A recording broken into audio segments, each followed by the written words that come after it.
আসসালামু আলাইকুম। এই যে আমি আর ইলাহি আবারও ঠিক এই মুহূর্তে আছি হযরত শাহজালাল বিমানবন্দরে। আর এই যে আমরা একটু খাবার দাবার কিনছি। ইলাহির বাংলাদেশের থাকার সময় প্রায় শেষ,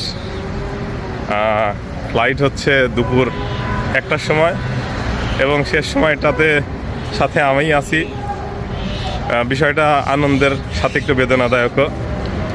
অনেক দিন চলাফেরা, সেই সাথে ইলাহি চলে যাবে। ভালো লাগারও বিষয়, আবার খারাপ লাগারও বিষয়।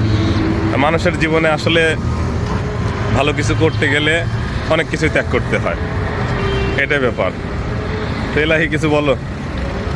আসলে ভাই, আপনি আমার ভালো সময় পাশে ছিলেন, এমনকি আপনি আমার স্যার, আমি আপনার কাছে প্রাইভেট পড়ছি।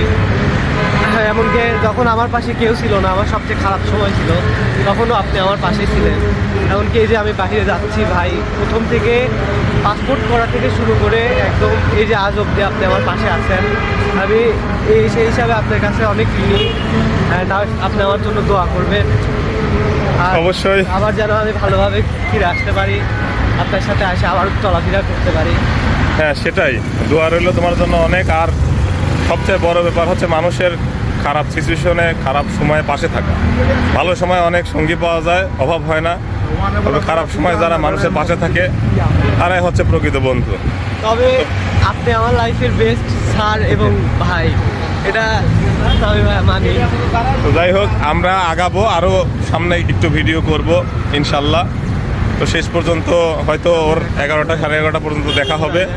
একটু ঘোরায় দেখাই। এগুলো হচ্ছে এয়ারপোর্ট। এই যে একদম এয়ারপোর্টের ঠিক পেছনের দিকে আছি আমরা এই যে যাচ্ছি।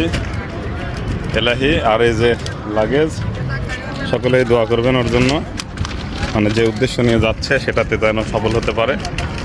জীবনের ভবিষ্যৎ গড়ার জন্য যেন যে পরিশ্রম সেটা ওখানে গিয়ে করতে পারে। কারণ টাকা পয়সা খরচ করে গেলে সেটা উঠাইতেও হবে এবং ধৈর্য ধরে থাকতেও হবে। অনেক ব্যাপার স্যাপার আছে।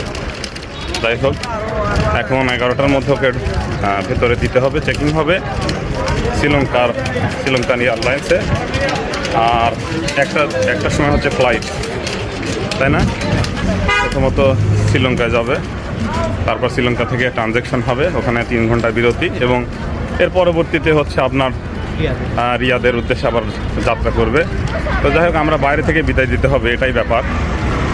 আর হয়তো খুব তাড়াতাড়ি দেখা সাক্ষাৎ হচ্ছে না, যদিও এখন প্রযুক্তির যুগ। এ সময় ইনশাল্লাহ দেখা সাক্ষাৎ, কথাবার্তা সবসময় হবে মোবাইলে। এটাই। এই যে শাহজালাল